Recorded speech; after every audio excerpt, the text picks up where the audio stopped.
আসসালামু আলাইকুম। সবাইকে অনেক, অনেক শুভেচ্ছা। যেহেতু শর্ট ভিডিও তাই একটু কথাগুলো দ্রুত বলতেছি। আমি আজকে আপনাদেরকে দেখানোর চেষ্টা করব জাপানের সবজির আইটেমগুলা কেমন, এবং কোন, কোন ধরনের সবজি পাওয়া যায় এবং প্রাইস গুলা কেমন। আমি আজকে আছি একটা গিমো সুপার, জাপানে খুব প্রমিনেন্ট একটা শপ। এখানে ১ম এ দেখতে পাচ্ছেন স্পিনাচ, এখানে ব্রোকলি আছে। স্পিনাচের প্রাইস আজকে দেখলাম ৳১৬০-৭০ এর মতো। ব্রোকলি ওইরকম কাছাকাছি দাম। আর জাপানিজরা মাশরুম খায়, মাশরুমগুলা দেখতে পাচ্ছেন সেখানেও প্রায় ৳২০০ এর কাছাকাছি দাম প্রত্যেকটা প্যাক। এটা অন্যান্য দোকান যেগুলো আছে জাপানে তার চেয়ে এই দোকানটাতে গিয়োমো সুপারটাতে এটা প্রাইস কম। এখানে অনেক হালাল আইটেমও পাওয়া যায়। যারা জাপানে আছেন তারা জানেন। আমরা মোটামুটি এই সব থেকেই বেশি বাজার করি।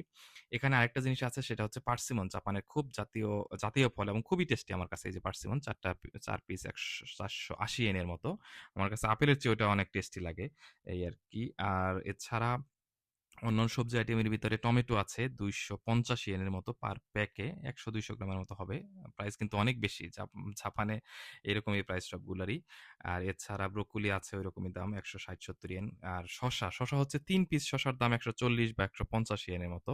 এটা নরমাল প্রাইস, এটা খুব বেশি না অন্য দোকানের চেয়ে। আর জাপানিজ যে কাঁচামরিচের মতো দেখতে পাচ্ছেন, এটা কিন্তু কাঁচামরিচ না, এটা খুবই মিষ্টি টাইপের মরিচ। আর বরবটি আছে ৳১৬০-৬২ এর মতো দেখতে পাচ্ছেন ওই কয়েকটা। এটাও মোটামুটি পিমান খায় জাপানিজরা, পিমান আছে এখানে। আর জাপানে কিন্তু ওই যে এই সরিষা ফুলের অ্যা মুঠো পাওয়া যায়, সেটা দিয়ে বড়া-টরা খাওয়া যাইতে পারে এরকম। এছাড়া জাপানে এখন কিন্তু খুব বেশি পাতাকপির দাম বেশি। এক পিস পাতাকপির দাম ৳৪৫০-৬০ আর এই যেখানে দেখতে পাচ্ছেন বেগুন ৫০০ ৳৫৫০ এর মতো। এখানে প্রায় ৮-৯ টা বেগুন আছে। এটা কিন্তু অনেক বেশি প্রাইস। এছাড়া মূলা আছে জাপানে, এটাও প্রায় ১০০-১৫০ এর মতো। এটা জাপানিজরা খায় সালাদের মতো। তাছাড়া ধনেপাতা খুবই রেয়ার। এটা পাওয়া যায় না, কিন্তু এখানে পাওয়া যায় ৳১৮০ এর মতো। এছাড়া এই যে কচুর যে ডাঁটা বলি আমরা, সেটা এখানে পাওয়া যায়। খুবই রেয়ার। এটা ১৭০-৬০ এর মতো। এছাড়া পেঁয়াজের ডাঁটা আছে, এই টাইপের আরো আইটেম আছে।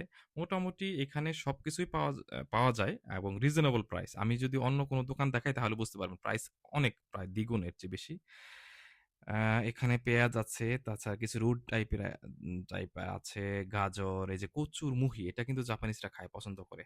এটা খুবই আমিও এখান থেকে মাঝে, মাঝে কিনি। এটা ভালো, এখানে ৳১৬০-৭০ এর ভিতরে আছে এটা। এছাড়া হচ্ছে মিষ্টি আলু, জাপানিজরা প্রচুর পছন্দ করে মিষ্টি আলু, অনেক খায়। এটাও এখানে প্রাইস ৳২০০ এর কম বা এরকম। আর আলু আছে এখানে। আলু এদের সব জায়গায় কম বেশি আছে। এখানে ৳২০০ এর কম, ৳১৬০-৭০ এর মতো। এটা অনেকটা প্রাইস কম। এর বাইরেও জাপানিজরা মূলত ফুল খুব পছন্দ করে। প্রত্যেকটা দোকানে আপনি ফুল পাবেন। এই দেখেন, এখানে কিন্তু ঢোকার সাথে, সাথেই ফুলের অনেক আয়োজন আছে। অনেকেই সবাই কম বেশি ফুল কিনে আরকি। এটা তাদের ব্যক্তিত্বের সাথে যায় আরকি। তো আজকে এই পর্যন্তই। ভালো থাকবেন সবাই।